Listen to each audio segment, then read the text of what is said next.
Hello and welcome to the News at 7, where we get to the heart of the day's stories and communities across Scotland. Tonight, families are devastated after finding gravestones at a Renfrewshire cemetery vandalised. My sister-in-law and brother-in-law are up here every single day since Anna died in 2003. To see that all this damage is just horrendous. A man has been charged over the incident. Also tonight, a blaze in the Highlands started by a campfire. One National Park manager has this message.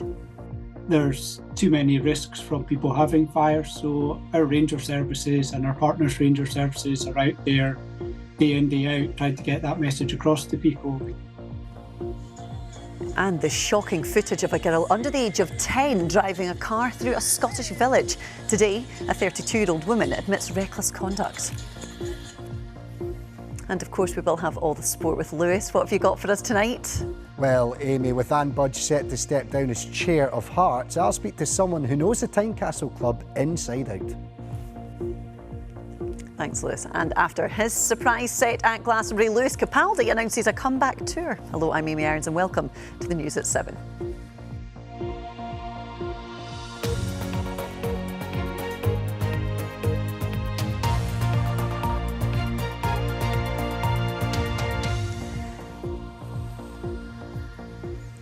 It's a situation no family would expect to deal with while visiting a loved one's grave. But today, families have told us of their upset after 40 headstones were damaged and a large wooden crucifix was set on fire at an East Renfrewshire cemetery.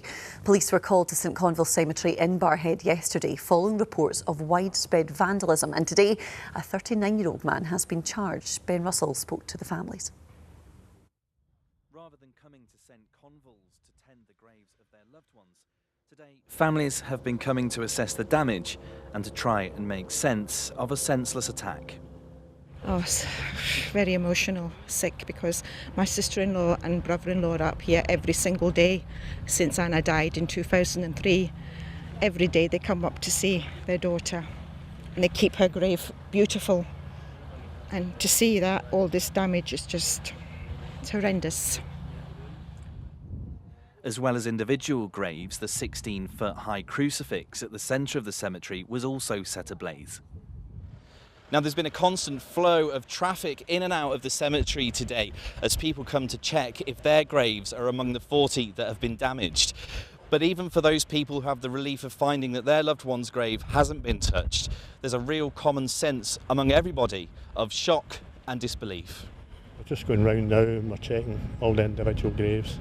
And quite saddened to see some of the severe damage that's been done to some of the beautiful graves up here. I was so sad, really so sad. Why, God, why would somebody want to do that? It's an attack on general civilised values. It doesn't matter if you're a believer or not.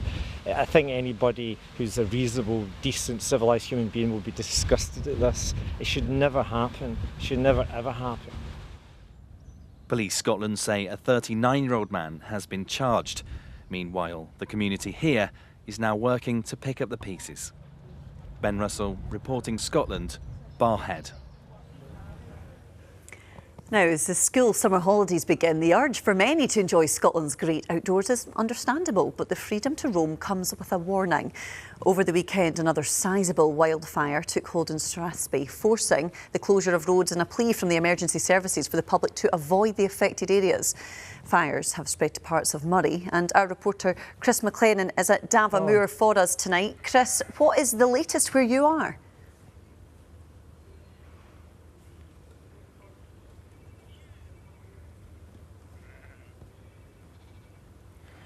Yeah, good evening. You join me here actually close to the Davamoor snow gates. Now, this wildfire behind me here, it's actually one of the smaller ones. Now, tonight, firefighters are tackling a much bigger blaze that's further inland towards Forest. Now, fires over the last couple of days have proven to be really difficult, and they kind of feature in and around the Cairngorms National Park.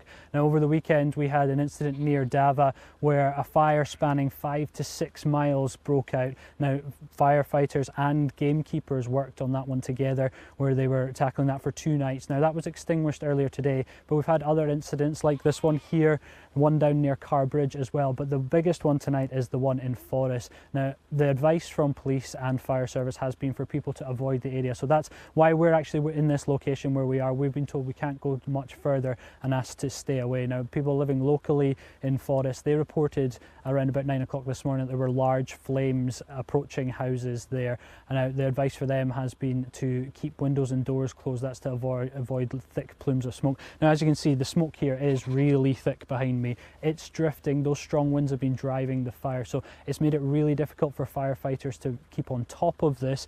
Now, when it's happening like this as well, in this sort of terrain, it's really difficult for people to get up there. So there has been a lot of assistance from locals, farmers, etc., who've come out with all-terrain vehicles and whatnot. So it's really been a team effort for these incidents, but that message remains from the fire service and from police and other organisations for people to enjoy the countryside, but to act responsibly to avoid further incidents like this.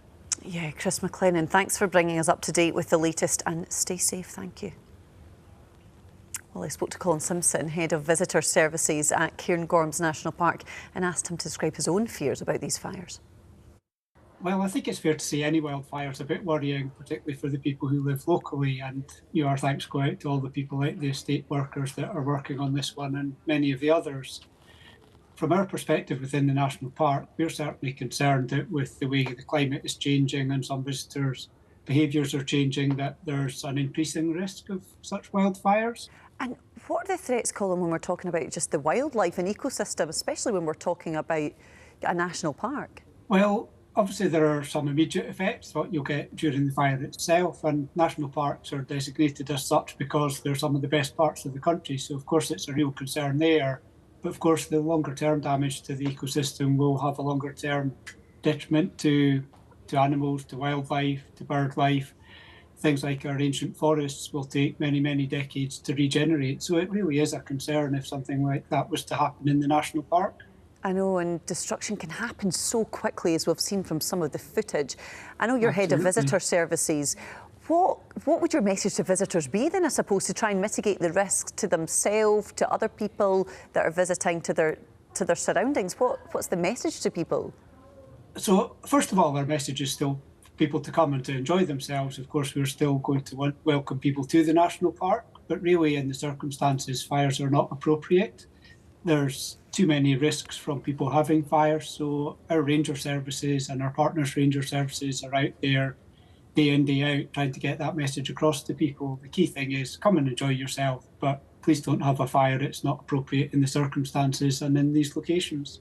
Yeah, be responsible when you do visit, absolutely. How optimistic are you that as a park authority, Colin, and just Scotland's emergency services as well, when you take into consideration the resources that are available, do you think that we're well equipped when it comes to dealing with what is an ongoing threat? I think overall we are, yes. And again, should pay credit to some of the estates and so on who have their own facilities to try and look after fires.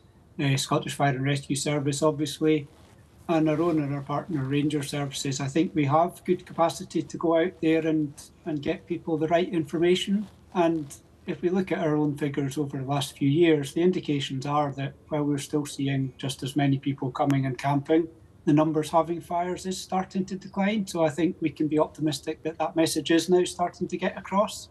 Yeah, I'm sure any optimism is welcome when we see the pictures that we've been seeing over the last few days and even wider months. Absolutely. Colin Simpson, thank you very much for joining us, Head of Visitor Services at Cairngorms National Park. Thanks for your time. Thank you. A woman has admitted in court that she let a girl under 10 years old drive through a Scottish village. Sophie Lee Gemmell admitted culpable and reckless conduct after footage of the incident appeared on social media. Ben Phillip has the details for us. Well, Sophie Lee Gemmell, who's 32, appeared here at Peterhead Sheriff Court this morning. She admitted allowing a child under the age of 10 to drive on a public road and in poor weather in the nearby village of Crimmins. Now, a video of this incident was circulated on social media at the time. It shows a young girl driving, peering over the steering wheel. The wipers are on. She has bare feet. It's dark outside and music is playing as well. Gemmell can also be heard cheering throughout the video. Now, in court this morning, she admitted culpably and recklessly, with utter disregard for the consequences, allowing this to happen to the danger of others, and in particular the child. As she left court, I asked her if she was sorry and indeed what she had been thinking at the time. She declined to comment. She'll be sentenced at the end of July. Ben Phillip reporting there for us. Thanks very much for joining us on tonight's News at 7. We still have plenty more to come for you in the programme, including what connects Robert Burns to a derelict pub in Sanquhar? We didn't know, saving all my precious. And after his Glastonbury performance, Lewis Capaldi announces a comeback tour.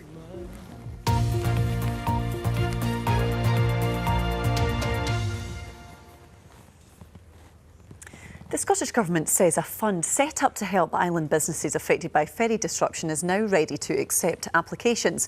£4.4 million is now available through the initiative, which was announced earlier this year, following concerns about the economic damage resulting from CalMac's ageing ferry fleet. However, the scheme is restricted to Uist, Colonsay and Arran, where more than 15% of the operator's sailings have been disrupted over the last 3 seasons. Joe Reid from Mull and Iona Ferry Committee says it's unfair. This scheme is just fundamentally unfair. It's picking winners and losers between islands, all of whom have been affected by the ferries crisis, all of whom deserve this money. So many businesses on all the islands are struggling, but the government have picked this arbitrary, really blunt measure of cancellations to try and decide which islands deserve that money, and it just doesn't follow the facts on the ground. You know, if you knew the islands, if you knew the problems that have been occurring, you'd know that it's not just about cancellations and some arbitrary 15% figure. Let's talk more about the fund then with John Daniel Peterana from the South Uist Business Impact Group. John Daniel, thanks very much for your time. Just give us an idea of the impact that ferry disruption has on South Uist. I mean, I've just been listening to those comments there, and I do agree with them that it is unfortunate. It's one island that's been picked up over other islands, but unfortunately, we in South Uist have, as of all of Uist, been suffering really badly from everything we do as an islander. It comes and goes in the ferry. Everything you eat, everything you use for your work, all comes in and by ferry, and we've got no control over that. And we welcome the fund. We think it's a fantastic thing that the government have done. They've listened to the concerns of the business community and are looking to help certain sectors of us, and we do appreciate that. But do you feel, John Daniel, that it's simply not appreciated, just the wide-scale impact? As you say, absolutely every area of life for people on South Uist will be impacted by this ferry disruption. Yes, I mean, we would much prefer that we didn't have the disruption and we didn't need this resilience fund to be there. We would prefer that the ferries did what they should do, run to timetable, be reliable, and have people have faith and confidence that when they book a ferry, that the ferry will be there and it will run. And unfortunately, CalMac is suffering from a very difficult situation where the Transport Scotland is not supplying them with the kit to do the job. So it's just a poor situation all round. You say, John Daniel, you welcome the fund. What kind of difference could this money make? Exactly how will it be used? What impact could it have for the businesses who have been impacted? Well, I think any support is always good support. And we have a situation where we've had 3-4 years of this, where we've lost the ferry from South Uist, from Lochboysel, for weeks and sometimes months at a time. We had a situation for the first part of this year where we had a ferry that was there, but it could only take 45 passengers, which is just crazy. And I think that the fund is very welcome and it will help, but you have the situation on the islands here where a lot of businesses It's not just about your business, it's your home as well. So people put everything, so they use their savings to keep everything going. And they look to the future and they look for positivity. And I think the biggest thing the fund brings is the possibility that things will get better in the future. And we look forward to having all the ferries and getting the support from Transport Scotland to get what we need to come and go to our islands. Well, John, Daniel, Peter, Anna from the South East Business Impact Group, I really appreciate you giving us your time on the programme tonight. Thank you. Now, when Robert Burns visited Sanquhar, there was one pub he was particularly fond of, Wiggham's Inn, so much so he immortalised it in his work. It's been derelict for around 40 years, but there's ambition to make it once again the envy of thy eye in town. The building has just been bought over by the Sanquhar Enterprise Company with plans ranging from affordable housing to a community space. Ronnie Bradford is a Community Development Officer with the SEC and hopes to once again see a dwelling in this happy place. He immortalised it in verse with a poem, which he wrote on one of the windows, as he was in the habit of doing. There's quite a number of hostelries have had their windows almost vandalised by Robert Burns over the years, and he wrote a short poem about Wiggham's Inn, about how friendly and welcoming a place it was. Wiggham's Inn had been lying empty for quite a considerable length of time, and it was decided by the community that this was a worthy project and that we should take on the job of becoming owners of it and redeveloping it to bring it back into use for the community. We recognise that we have to pay homage to the history and heritage of the building and its connection, not only to Robert Burns, but to the history of Sanquhar. But we do feel that in today's climate, with the problems there are of affordable housing, a lack of affordable housing, that may be the best solution for the majority of that building will be to convert it into affordable housing, community-owned affordable housing. Well, still to come, we have the weather, and after his surprise Glastonbury performance, Lewis Capaldi has more plans back here in Scotland. But first, it's over to our Lewis, and it is sport time. Yes. Wimbledon underway, Lewis. Underway indeed. It's got that feel about it, doesn't it, Amy? Unfortunately, it's not all been good news. Oh, gosh, you have to tell us that, don't you? For you. On I go. Hello there, yes. Warm weather and the start of Wimbledon. It must mean that summer's here. But it wasn't all sunshine and smiles for the Scots involved on the opening day at SW19. Cameron Norrie did have a good day. He beat the 37-year-old Spaniard Roberto Bautista Agut by 3-1 out on court 18.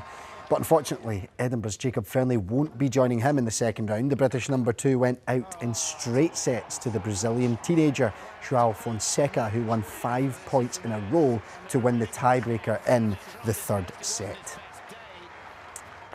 Now moving to football, and Anne Budge has announced that she will step down from her position as Hearts chair in December. The businesswoman bought Hearts' majority shareholding in 2014 when it had huge debts on the previous owner Vladimir Romanov. And the 77-year-old was recently involved in securing investment of almost £10 million from Brighton and Hove Albion owner Tony Bloom in exchange for a 29% shareholding in Hearts. Now, I'm pleased to say that someone who has served Hearts as player, manager and director of football, Craig Levine, joins me now. Craig, welcome to the programme. You know Anne Budge very, very well, having worked under her. How would you sum up her contribution to Hearts? Evening, Lewis. Yeah, she's an amazing person. I loved my time working with her, and the amount of things that she's improved at the club are quite remarkable. That first season, of course, Robbie Nielsen was a manager. We came out of the Championship with Hibs and Rangers in there. That was a significant achievement, and things have just improved year on year. So yeah, it's been a very successful tenure. And of course, she leaves the club in what she's described as at the right time, but in a good place, Craig, is that safe to say? Yeah, I think financially, the club's in a really good spot. I mean, the demands of the chairwoman or chairman or whoever it is over a period of time. There's not many last over 10 years, because all the big problems land at your feet. So I think she's handled everything particularly well.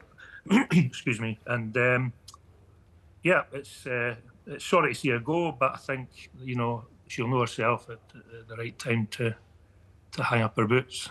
Yeah. I mentioned all the various roles that you've had at Hearts over the years, Craig. What was it like with Anne, and maybe some of the trickier times that you would have endured as a manager, as every manager does, but also some of the good times? What was she like in handling the different pressures that come with football? Fantastic. I've worked with a lot of good chairmen and some bad ones as well over my period at football clubs, and she's one of the best I've worked with for sure. Very understanding, very clever, and not one to fly off the handle at the slightest issue. Very calm and considered. And I think every Hearts supporter would recognise that she's done a brilliant job since she took Hearts out of administration in 2014, along with the Foundation of Hearts. And they've worked very closely together, and it's been very successful. It says a lot for her. And all the time, certainly I was at the club. Anne never took a penny out of the club. We went away and stayed away at hotels in Europe and stuff. She would always pay her own way. She never took any money out of the club. And I think she's very sound moral judgment, and I love her for that. Absolutely. And she certainly leaves a fitting legacy as well. Craig Levein, thank you so much for your time this evening. We really appreciate it. Cheers, Lewis. Now, the Scottish contingent in the British and Irish Lions squad is back up to 8 players, as head coach Andy Farrell has called on Toulon scrum half Ben White to replace the injured Thomas Williams ahead of Wednesday's match against Queensland Reds. White was with Gregor Townsend's Scotland squad in New Zealand, preparing to play Maori All Blacks, Fiji and Samoa on their summer tour, but with the Welshman Williams suffering a hamstring injury in the Lions' win over Western Force at the weekend. White learned he'd be leaving his Scotland teammates to head over the Tasman Sea to Australia. Everyone knew he deserved, an opportunity, but it happened pretty quickly, to be honest. I think Andy Farrell phoned Gregor, and then the next thing this morning, Gregor's telling the team, and the boys are buzzing and cheering, and then Ben's off, and we're off to the pitch to go and get training. So I think Ben was probably just as shocked, as surprised as anyone. You could see he was almost shaking when he found out, and it was just great to see the reaction of the boys, and also his reaction was good.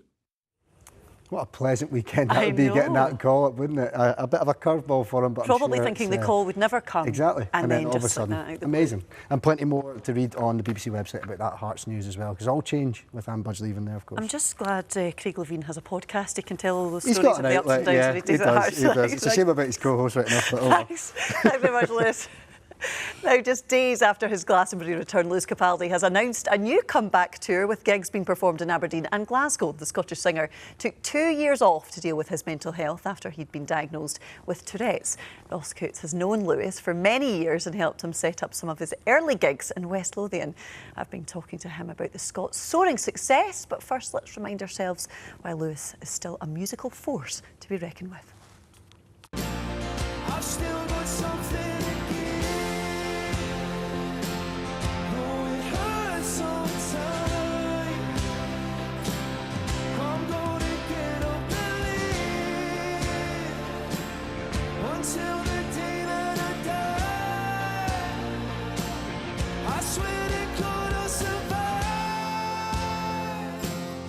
Ross, you've obviously known Lewis a long time. I think he was 11 years old when you gave him the opportunity to perform, wasn't he? How was it for you then, seeing him make his comeback at Glastonbury? It seems like a lifetime ago now. Yeah, it was a full circle moment, I guess, with Glastonbury. It was incredible to see him make the return. A crowd bigger than probably some of the headliners had over the weekend. It was just so good to kind of see him step back out on stage in front of all those people. after a couple of years, which have been really difficult for him as well. He's now going on a UK tour later this year. That's the news we've had today. 10 dates in total. He is going to play the Hydro in Glasgow, the P&G Live in Aberdeen. Do you think it's a sign, the fact that he's just doing these 10 dates, that he's taking things a little easier this time around? Well, I guess it's about firstly pacing himself, but also I think there's like 150,000 people over those 3 weeks. So it's mad that we're looking at the Hydro and the O2 as being intimate venues for Lewis these days, because he's probably sort of stadium level. But yeah, I guess it's the case of pacing back in and getting these shows on the road and kind of showing the crowd and giving the crowd what they're after with the live show again. And Ross, I mean, looking like he could be on course for, I think, his 6th UK #1, possibly, this week. What does it tell us just about his skills as a musician, and also just that appeal that he continues to have with an audience? I think the track's great. The new track that comes out kind of probably resonates with a lot of people. It shows the struggles that he's had and the journey he's been on, and the fact that he's back, the fact that he is back after 2 years and hopefully heading straight to the top of the charts shows like how strong a connection that he's still got with the fan base. Ross, just before we let you go, do you have any favourite Lewis memories? I mean, as I say, he was 11 years old when you first met him, but anything that stands out particularly for you that you find, I suppose, quite, as you say, that full circle moment when you see him playing on stage like he did at Glastonbury?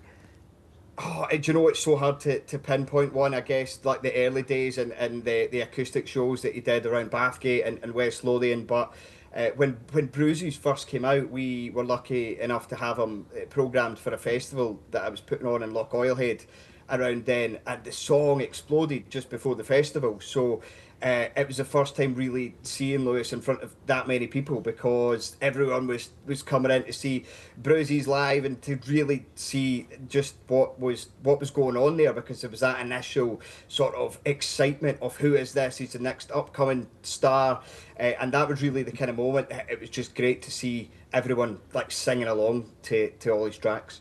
Absolutely. Thank goodness for that initial gig, Ross. I'm sure he still thinks about that. Thank you so much for joining us on the programme tonight. Thank you. Thanks very much. Well, let's find out how the weather is looking this week. Kirsten, it seems to be a bit of everything all over the country right now. Indeed, and the children are on school holidays as well, and wouldn't you know, the weather's turning unsettled, Amy. It happens every time. Yeah. Thank you. Yes, quite a changeable week of weather coming up. We have this cold front moving through tonight, and high pressure fairly close by across the southwest, but it'll not fend off further frontal systems from moving into Scotland as the week progresses. So, as I say, quite changeable and unsettled. Tomorrow morning, areas of cloud across southeastern and eastern Scotland especially, and still some patchy outbreaks of rain. A much drier, brighter start in the west and northwest for the western and northern Isles too, with spells of morning sunshine which will continue throughout the day. But across eastern Scotland, I think we'll see some heavy, possibly thundery downpours breaking out as we go through the course of the day. And it'll be a much fresher feel tomorrow compared with today, 16 to 19 Celsius at best.